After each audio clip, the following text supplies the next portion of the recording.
Our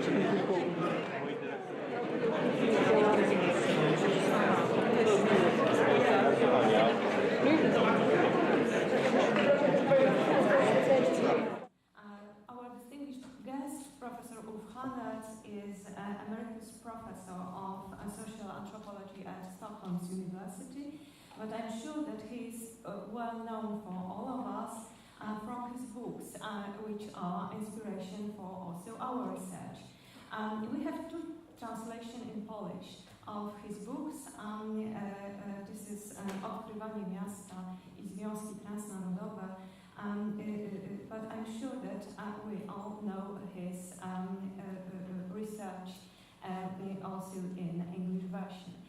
Today, Professor Hannerz will give us a lecture, some words, any words, no words, some current scholarly challenges.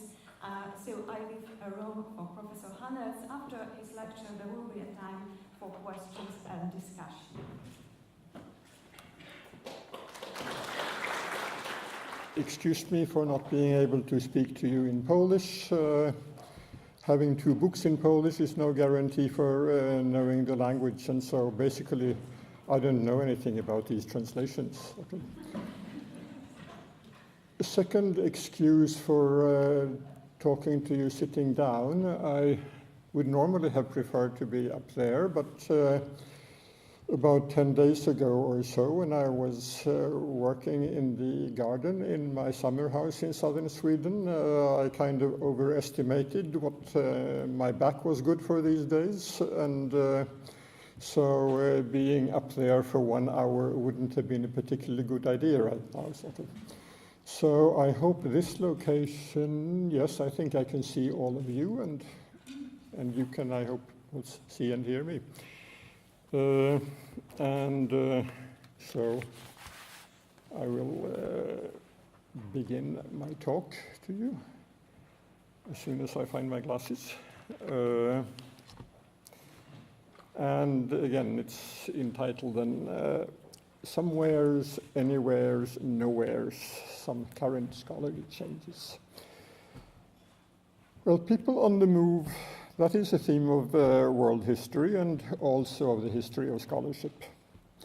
100 years ago, Florian Zaniecki moved across the Atlantic and as co-author of The Polish Peasant in Europe and America, became one of the founding fathers of American sociology. But Poznań remained one of his hometowns. A little later, Bronislaw Malinowski moved from Krakow by way of the Trobriand Islands to London and got British social anthropology going. My country, Sweden, tried a Polish king in the late 16th century, but that did not work out too well.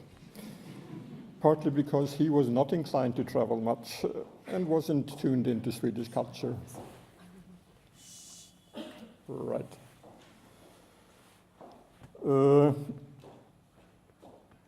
By the 1960s, my compatriots still didn't know much about Poland, although perhaps they were aware that Gdansk and Gdynia were there as port cities on the other side of the Baltic Sea. With the political turbulence of 1968, however, a number of Polish people, in large part of Jewish background, left their country and came over to exile in Sweden. That's now almost 50 years ago, and while their native neighbors would now hardly ever think of them as members of an ethnic collectivity, a number of them and their descendants have earned personal and public recognition for their contributions to Swedish life, not least in the media and in scholarship. Then after that, of course, Europe has seen the refugee streams coming out of the Balkans in the 1990s and out of the Middle East, particularly in 2015. In North America, the United States and Canada have continued to be in large part nations of newcomers. Both Presidents John F. Kennedy and Barack Obama have written books on the subject. Between the world wars, Hamtramck, Michigan, next door to Detroit, became largely a Polish-American city.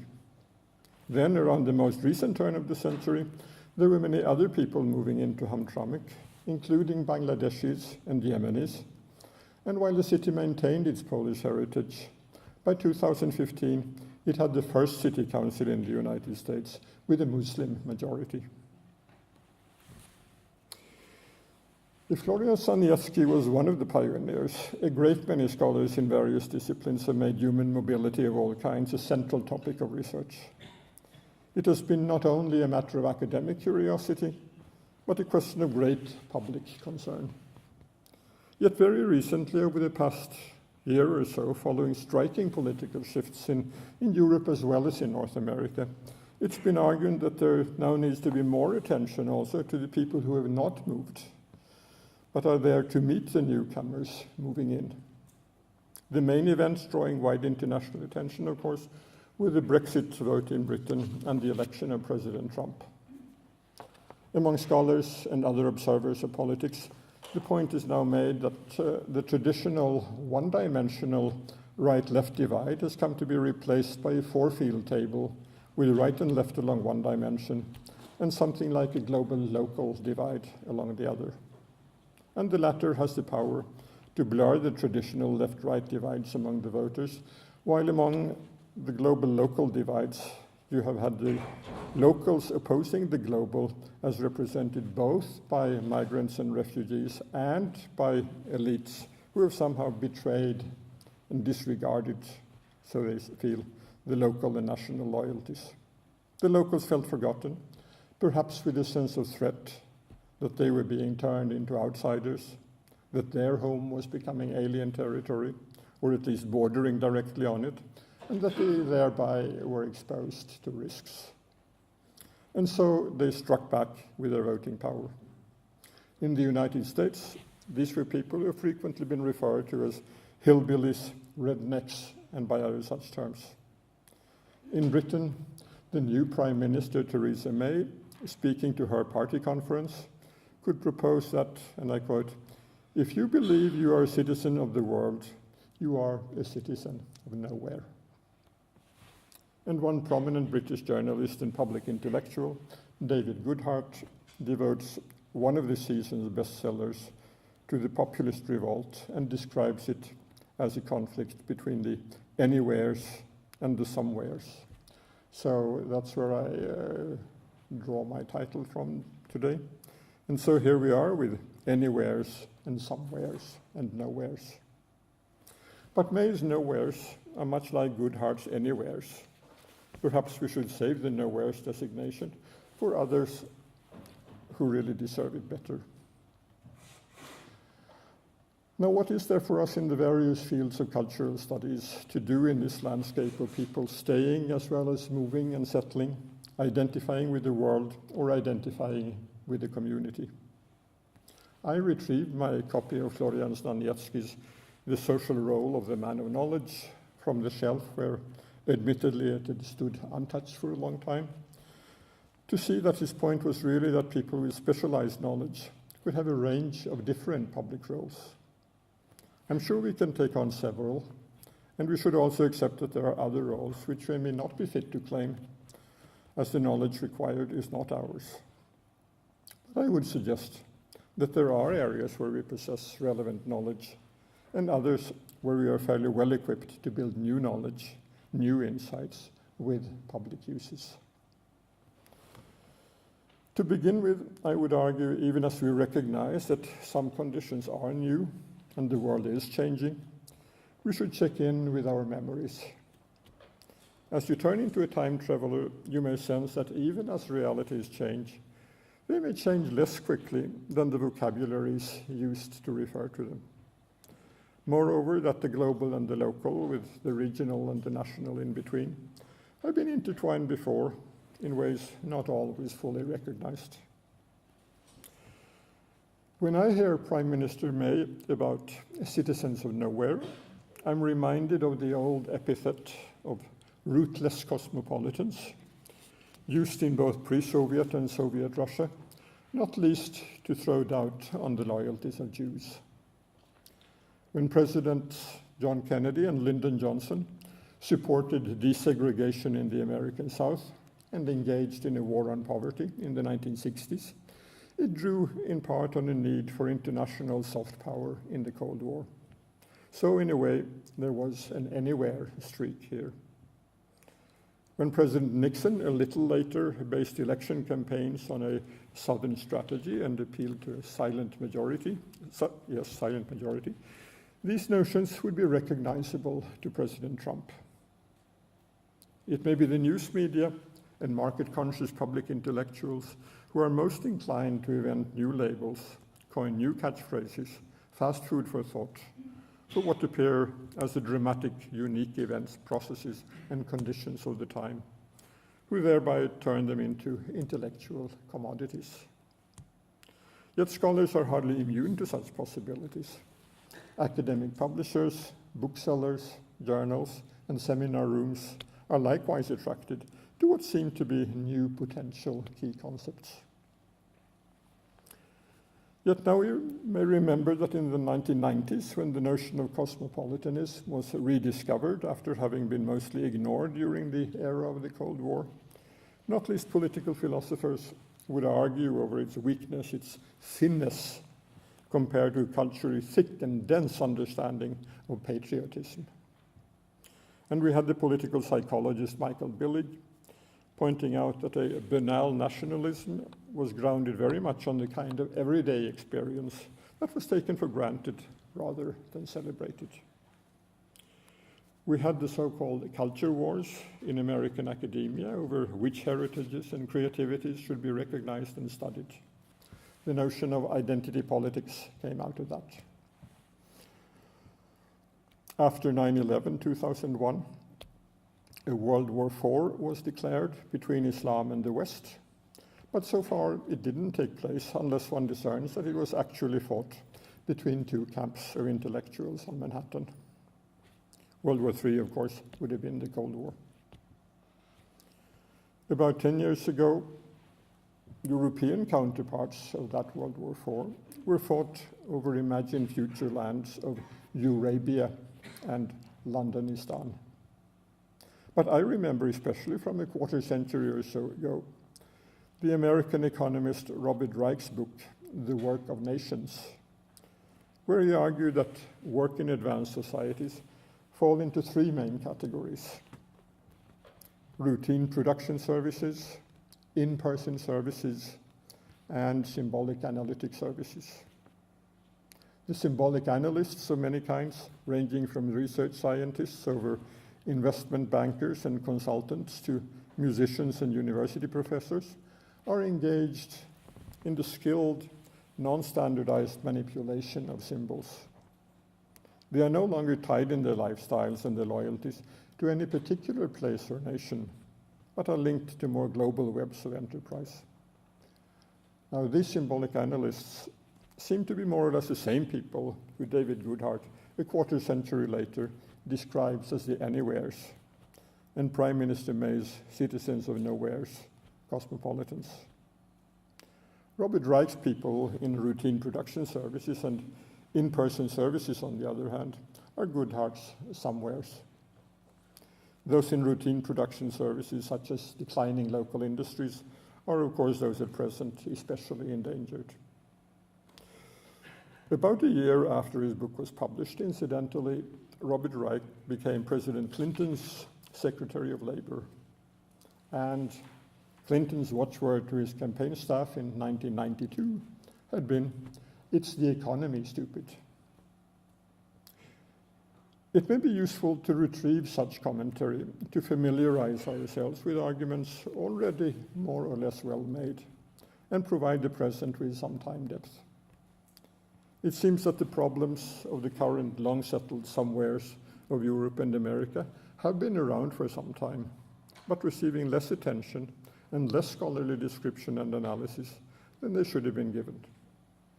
The creativity of the elite anywheres and the acute and conspicuous needs of transnational migrants and refugee populations have been seen as more urging or tempting topics than the actual or perceived stagnation or slow decline.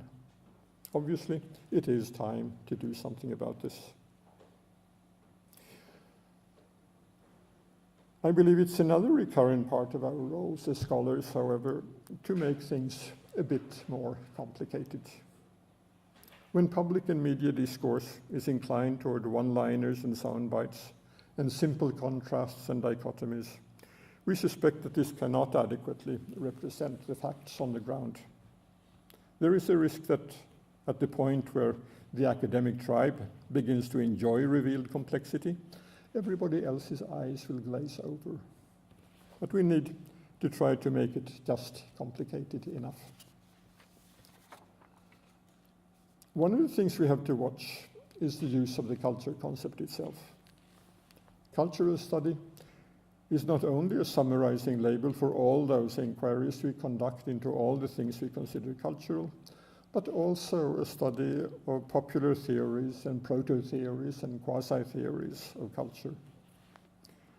Some 20 years ago already, the Barcelona anthropologist Verena Stolke identified what she called cultural fundamentalism, the cluster of ideas proposing that human beings are by nature culture bearers, cultures are distinct and incommensurable, relations between bearers of different cultures are intrinsically conflictive, and it's in human nature to be xenophobic. Such cultural fundamentalism, Verena Stolke noted, differs from traditional racism in that it doesn't necessarily carry with it assumptions of hierarchy. It may well proclaim a sort of cultural relativism, but then each culture should stay in its place. As they are incommensurable, they must be spatially segregated. Now, varieties of cultural fundamentalism can be spotted in many places and contexts. A little later, looking over the different global future scenarios that came to flourish as a genre after the end of the Cold War, I suggested that the political scientist Samuel Huntington's thesis of a clash of civilizations was one high-status variant of cultural fundamentalism. The Huntington thesis quickly met severe scholarly criticism from Edward Said, Amartya Sen, and others. You will find that even so, it continues to rank highly in academic citation indexes, but also that these citations are in very large part negative. Yet the Clash of Civilizations thesis is still out there in some kinds of public discourse over a decade after Samuel Huntington's death. So we have to keep attending to it. Another common but problematic assumption about culture. One of the critics of the Huntington scenario, the prominent political commentator William Pfaff, found a streak of fatalism in Huntington's scenario, shifting responsibility for major conflicts, and here I quote Pfaff, from the realm of human volition and political decision to that of cultural predestination. So here culture is placed in opposition to human agency, a view we can hardly accept. We have to try to be as clear as possible about the relationship between culture and agency in ways which do not depict human beings as cultural robots, but sees culture as a matter of creativity and lifelong learning. Excuse me. But then again, at present, we have those notions of people being anywheres, somewheres, and nowheres. Those who originally proposed these terms may or may not have had their own elaborations and qualifications, but they were very readily became simple, mutually exclusive categorizations of people, people at a distance and people around us. We need to say that things are a bit more complicated. Anywheres, like the symbolic analysts of Robert Reich's scheme, need not be arrogant, footloose, one-worlders, 100% rootless cosmopolitans. Somewheres are not necessarily only the people who remained at home, finding their local habitats invaded by strangers, and at the same time becoming increasingly disadvantaged in their livelihoods. Let me offer you some recent examples, some recent ethnography from my own hometown. In early April this year, on a Friday afternoon when streets in central Stockholm were fairly busy, the kind of event occurred which by now had come to be expected. A stolen truck drove down a pedestrian street, the driver intending to hit as many people as possible. Fortunately, as the truck had first hit some concrete obstacle, which it pushed in front of the car, it made a horrible noise, and so many pedestrians heard that and got out of the way. 5 people were killed, another larger number injured. The driver assassin was apprehended later in the day. He was a middle-aged man from Uzbekistan who had been denied political asylum and should no longer have been in Sweden. He confessed to the crime and admitted that he sympathized with ISIS, the Islamist caliphate linked to a great many recent terrorist deeds in Europe. The relatively small number of victims in Stockholm might suggest that, comparatively speaking, by current European standards, this Friday afternoon terrorist attack was only a minor event. But then in a way, what was at least as significant was the event which occurred some 48 hours later in the large public square just next to the site of the attack, where thousands of people congregated for a demonstration in sympathy with the victims and to demonstrate the unity in diversity of the people of Stockholm. The gathering was organized at very short notice by 2 well-known community organizers, a man and a woman, both of immigrant background, in large part by way of the social media. On the stage stood national and local politicians of different left and right persuasions, but now arm in arm together. The main performance was by a singer, a young man of Middle Eastern background, who had recently won the popular vote in the Swedish preliminaries of the Eurovision Song Contest. I wouldn't claim that the crowd assembling on the square in central Stockholm that Sunday represented Swedish opinion as a whole. Sweden, too, has one of those anti-immigration, anti-immigrant political parties, which there, as elsewhere in much of Western Europe nowadays, tend to gather some 15 to 20% of the voters in national elections and opinion polls. But I would suggest that the people who were there were a mix of somewheres and anywheres uniting. And like the 2 organizers and the young singer, many were people who felt that they had achieved becoming somewheres in Stockholm. Perhaps in the center of town, more likely in one of the more recently built suburbs. They may have left another somewhere kind of place behind, or they could be trying to retain their links to that as well. Or they could have come out of being kind of nowheres, refugees, leaving behind them a home which was no longer a livable space, more like a hell. Anyway, being a somewhere can be, as we say, both an ascribed and an achieved status. But then what about those anywheres? I think we got an early response to that question as part of that earlier debate about cosmopolitanism. It was entirely possible, argued the philosopher Kwame Anthony Appiah some 20 years ago, to find satisfaction in one's own country and its way of life, and yet appreciate the diversity assembled as others made their own choices. So Appiah saw himself as a rooted cosmopolitan. Appiah could speak with some personal authority here. He was an American academic, but he had been born and had grown up in what is now Ghana, with a West African father and a British mother, and actually a grandfather who had been a prominent minister in the British cabinet after World War II. It was especially his father, politically prominent at the time of the Ghanaian struggle for independence in the 1950s, who had impressed on his children the fact that one could be both a patriot and a citizen of the world at the same time. And for members of the Appiah family, it became a fact of life that you could develop roots in more than one country. Double or triple somewheres then, and one anywhere. Quite probably it's actually easier to be a cosmopolitan if you're rooted than if you are rootless. if you know that there is one milieu, or even more, where you can always feel at ease, competent, accepted, secure.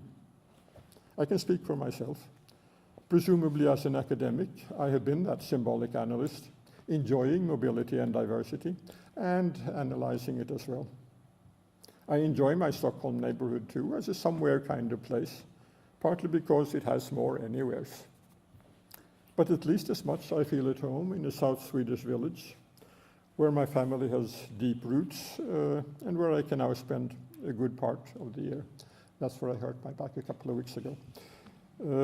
Anyway, here my neighbors are mostly somewheres in the strictest sense, who have never lived far away.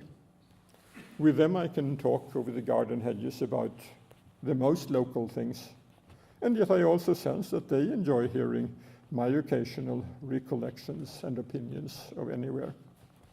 So perhaps there is a study to be made of the somewhere places of the anywheres.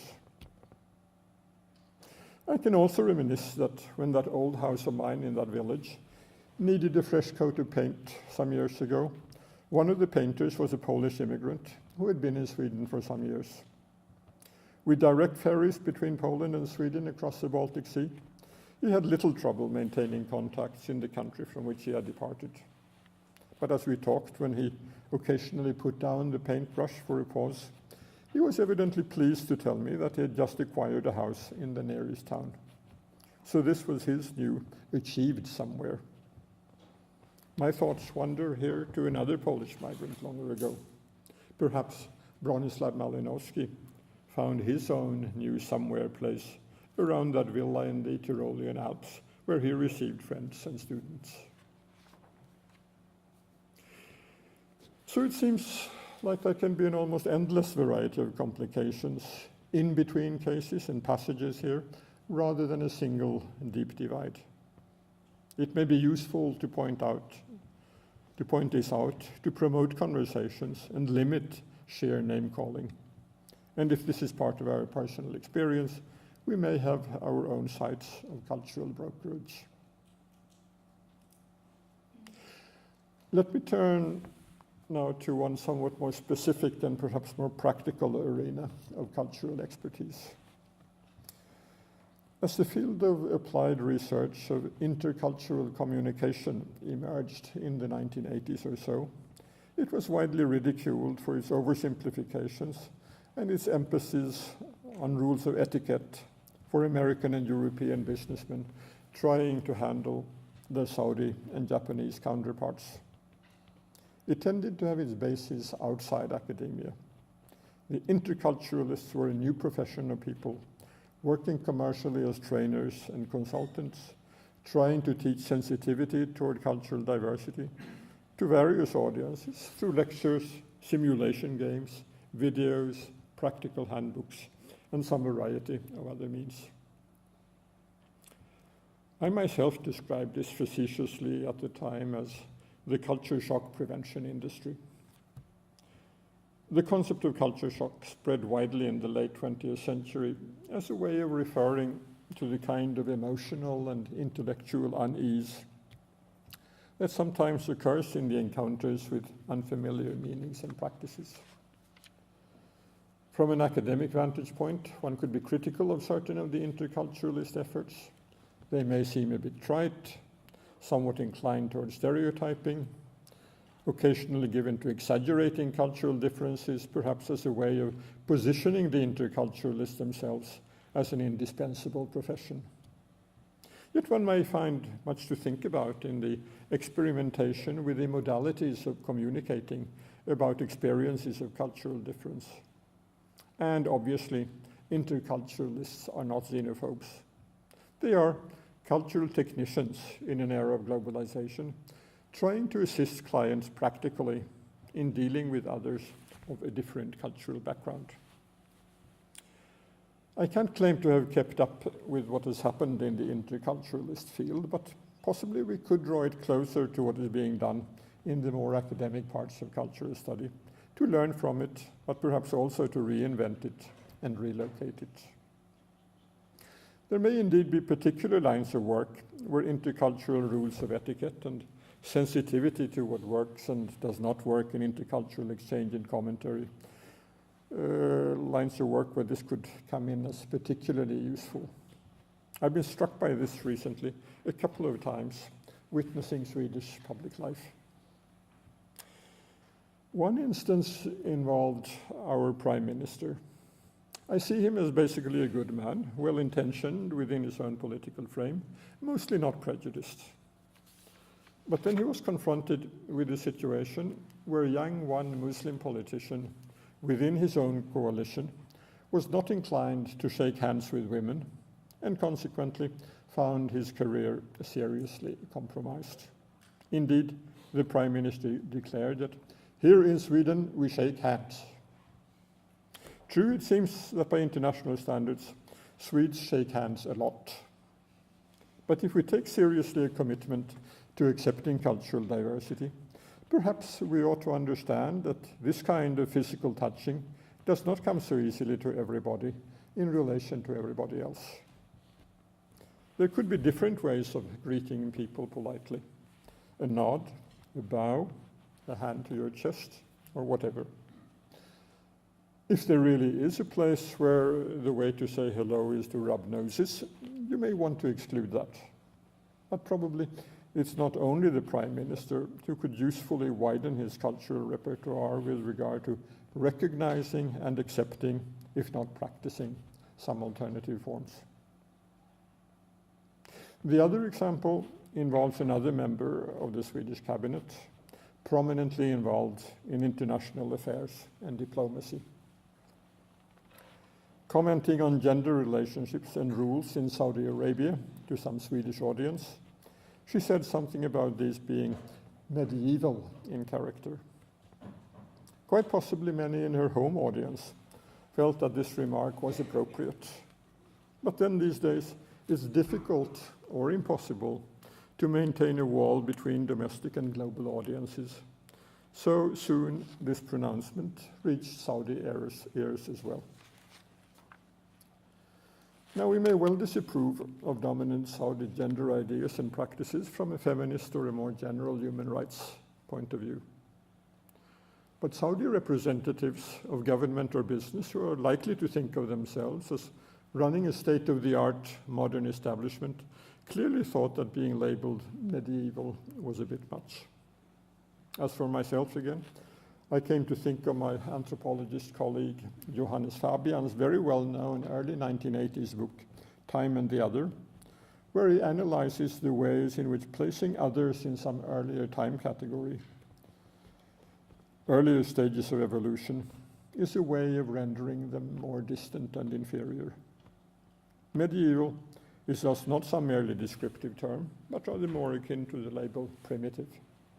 It's not likely to contribute to fruitful diplomatic interactions, even exchanges over gender policies, for someone who is in that line of work. So this is just to say that intercultural blunders can occur in high places. But more importantly, they may be fairly widespread elsewhere as well, as the everyday interfaces between people of different backgrounds. They are not clashes of civilizations exactly, and even the word shock, as in culture shock, may seem a bit strong. They are rather minor rubbings the wrong way, breaking what are otherwise taken for granted rules and preferences. They can involve concepts of time and punctuality, of standards of bodily proximity and touch, of eye contact, or of voice and vocabulary. Much of it may seem quite trivial, but I suspect that when some wares feel that their home grounds are being invaded by strangers, it's differences in such modes of conduct that result in some of the unease. So like the interculturalists, we may try to identify concretely and in some detail what are the common rubbings the wrong way.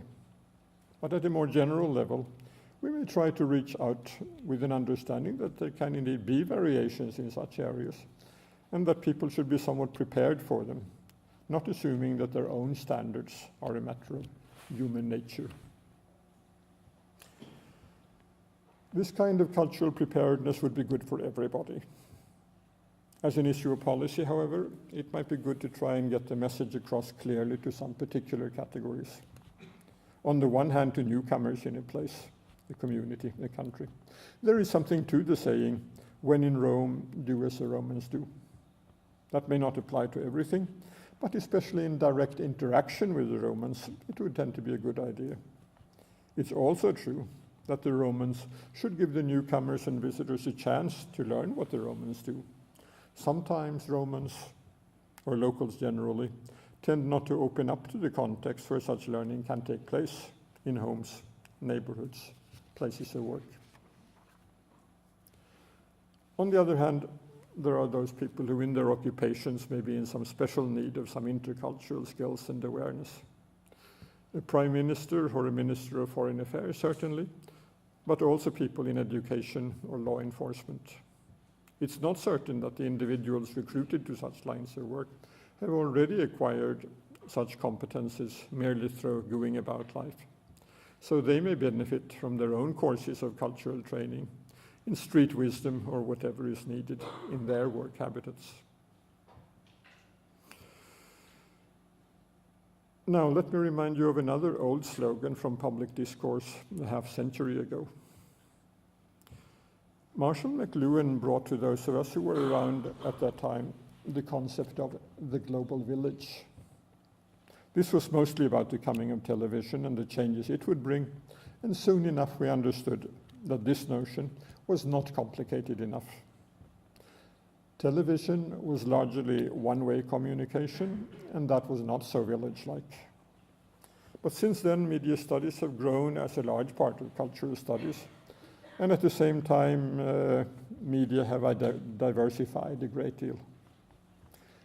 In the last couple of decades, this has involved particularly a development of the so-called social media. Personally, I've never quite liked that term, as I think all media, even what we called mass media, are by definition social. But I realize that this is a losing battle. And the point is that social media are mostly interpersonal media with two-way traffic. It's very clear that research on the social media has grown very quickly into a major field of its own. While I find it extremely interesting and important, it's not one where I would claim any expertise. But I think one overall conclusion we may draw is that these media can amplify all tendencies in social relationships, good and bad. They allow us to maintain old relationships and establish new connections. They allow us to be kind and thoughtful, as well as rude, insulting, or threatening. Also, they do not really allow us to do everything that we can do in face-to-face contacts. A handful of stereotypical emojis cannot really substitute for the rapid, subtle shifts of facial expression. Furthermore, while social media and face-to-face contacts are often mutually supportive, there are also times when they are in competition. What I'm concerned with here is some tendency in academia for the fields of media studies and mobility studies to stand somewhat apart from each other. It tends to be a part of the routine division of scholarly labor and organizational compartmentalization that you belong to one or the other. Yet certainly this present world of movement is not just a matter of people moving. It's at the same time a world of meanings and messages moving, and the two kinds of movement are densely intertwined with each other. In recent times, we've seen how labor migrants moving from one corner of Europe to another have been able, by way of the social media, to keep in touch with their old somewheres more easily than ever before. What that implies for their ability or inclination to engage with new somewheres, if it means anything, may be less clear. Will they be less inclined to mingle with new neighbors, to settle and acquire new habits? We could see too a couple of years ago how the refugee streams coming out of the Middle East were in touch with the nowheres they had just left and searching for possible destinations by way of their cell phones. The entrepreneurs and middlemen of this mobility, people smugglers and others, had the same kind of electronic tools. It's also through the news media of older and newer kinds that we can follow what happens far away, be moved by what happens to our fellow human beings, reflect on our possible commitments as citizens of the world. World watching through the media, we can respond to famines and earthquakes and tsunamis. I once termed one variety of such responses electronic empathy. The instant response in much of Europe to the dramatic 2015 refugee stream was of this kind, with more or less open borders, at least for a while, and volunteers coming out to help. But it also appears that people can react differently, or simply not react, to the experience of such disasters reported through the media.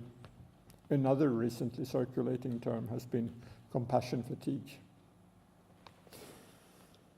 Too much bad news from the world out there may become more than one is ready to handle. When I studied the work of news media foreign correspondents some years ago and talked to a great many people in the international news business, I became aware that at least some journalists and editors were concerned that reporting on conflicts and disasters abroad could even make their readers, listeners, and viewers more defensive, more insecure, more hostile to what was outside the borders. It could offer materials for neo-nationalism and xenophobia, fodder for Brexitism and Trumpism. Then there is also a somewhat different possibility that as the media allow now a very wide choice of sources of information and opinion, some people will choose to attend mostly to those which support views and tastes already held. The New York Times columnist and veteran foreign correspondent Nicholas Kristof has suggested critically that what the media consumer may selectively assemble is the daily me, an organ, it would seem, not of world watching, but of looking into the mirror, of narcissism rather than cosmopolitanism. Once more, it seems that there is no easy answer to what media do as an ingredient in the present world of people on the move. It's all a little, if not a great deal, more complicated.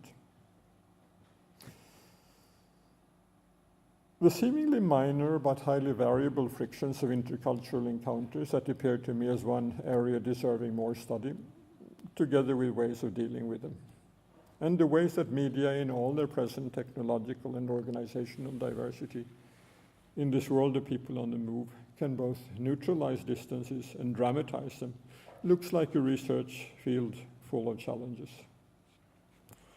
As one more topic waiting for further critical exploration, I would point to that of scale. The clash between larger scale principles and policies and the rather more small scale circumstances, practices, needs, negotiations and solutions of individuals, small groups and networks in their ongoing lives. It's a question about the organization of diversity and the differences between the views from the top down and from the bottom up. The top-down perspectives are not necessarily all the same everywhere. My sense, being an outside observer to both cases and without detailed expertise, is that one can trace the differences, for example, between the French and British stances toward cultural diversity to their respective histories. One might say to the French Revolution and its ideas of republicanism in the one case, and to the British way of running an empire in the other. In the Swedish case, without much of a comparable relevant heritage, there could perhaps be a bit more of thinking from scratch, although primarily with an extension of the organizational principles which had worked well in managing the old right-left scale. So the policy becomes one of recognizing what were understood as relevant interest groups. Once more, it seems useful to look back to relevant pasts. A widespread top-down tendency, however, may have been to adopt some kind of multiculturalism as a rather large-scale organizational form. Indeed, this may have been originally propagated in more of a bottom-up fashion by organized migrant and minority groups from below, reacting to a situation where relative cultural uniformity is simply taken for granted. But then it's been taken up for a period, at least, in a mostly well-intentioned top-down manner by national or local governments. No doubt this has had some beneficial effects, but because it is a rather large-scale, static administrative approach, official multiculturalism does not always fit well with the actual cultural processes going on in everyday social life. At worst, it tends toward a version of cultural fundamentalism. It may also maintain or even create power relationships within groups, supporting leaderships which some members might rather want to be without. At least such multiculturalism also needs an exit alternative.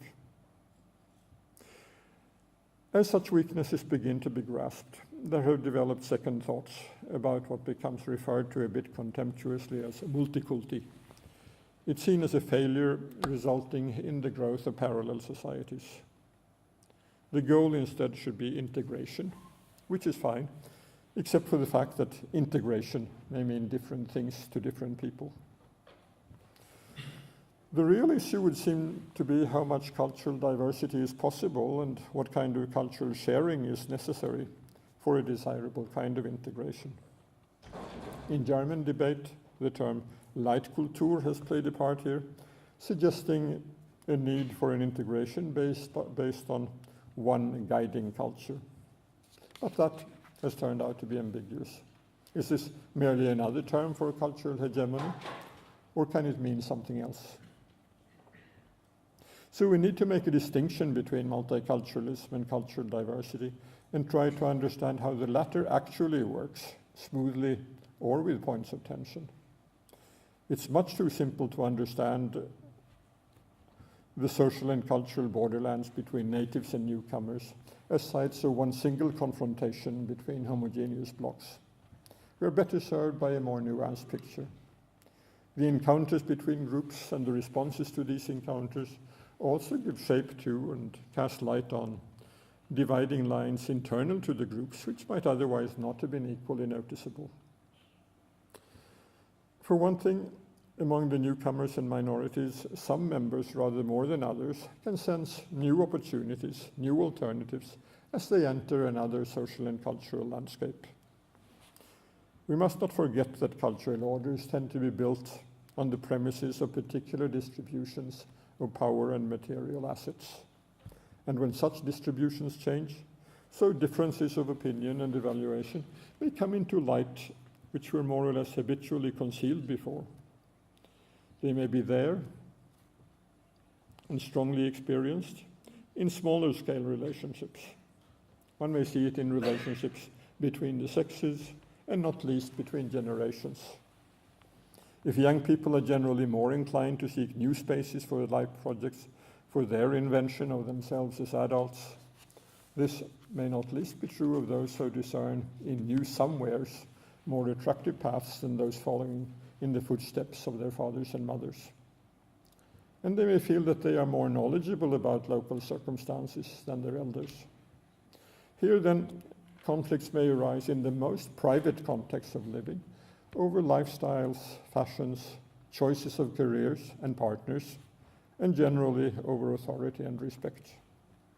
You may think of these arenas as microcultures, small group cultures, each with its own particular ingredients.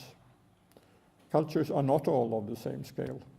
At times, these conflicts explode dramatically into the public arena as headlines announce that another abduction, another honor killing, has taken place in the cultural borderlands. But probably much more often, people manage to cope with them. Life may be tough sometimes, but we somehow muddle through. The point that needs to be made here is that culture is in large part a matter of human beings interacting. What would seem more useful are shared standards for everyday contacts and co-presences in more or less public spaces. Those ground-level understandings of what is and is not to be done in intercultural encounters can be useful here, and probably beyond that, as a Leitkultur of sorts, applying equally to everybody, an acceptance of those standards, which in different ways involve human rights. But not all problems of scale in this world of humans on the move need really involve cultural differences as usually understood. Some of them may be more matters of conflicts between general rules and what we may think of as common sense, whatever that may be, applied to particular small-scale situations. Often the conflict is between the one-dimensional rule of the large scale and the multidimensional contextualizing of the small scale. Let me finally offer again a couple of recent Swedish cases as I have understood them. One involves a woman who is a refugee from an area of northern Afghanistan, which the relevant wing of the Swedish governmental apparatus has declared safe, and so she should return there. But whether that judgment of local conditions in Afghanistan is well informed or not, the trouble is that this woman is well over 100 years old and very sick. It seems unlikely that she would survive a rather hazardous journey. Her close relatives, who are her continuous caretakers, are in Sweden, but they are also to be expelled. If an exception were made for her, but not for them, she would apparently be left alone for whatever is the remaining period of her life. Has she moved then from one nowhere to another nowhere? The application of a general rule for denial of asylum, however valid it may be, hardly seems to make specific sense. The other case involves a younger South Asian man with a high level of professional skills, gainfully employed, paying Swedish taxes, contributing rather more to Swedish society than the average native. Yet according to the rules, he will not be allowed to remain in Sweden. The reason? Apparently that he got his present job through an advertisement on a very well-known website, rather than through the State Employment Office, where newcomers like him should be processed. It seems he has job openings elsewhere in Europe. He is rather an anywhere. So the way Sweden handles his case may turn out to be a major nuisance for him, but not a disaster. For his Swedish friends and colleagues, it's a scandal.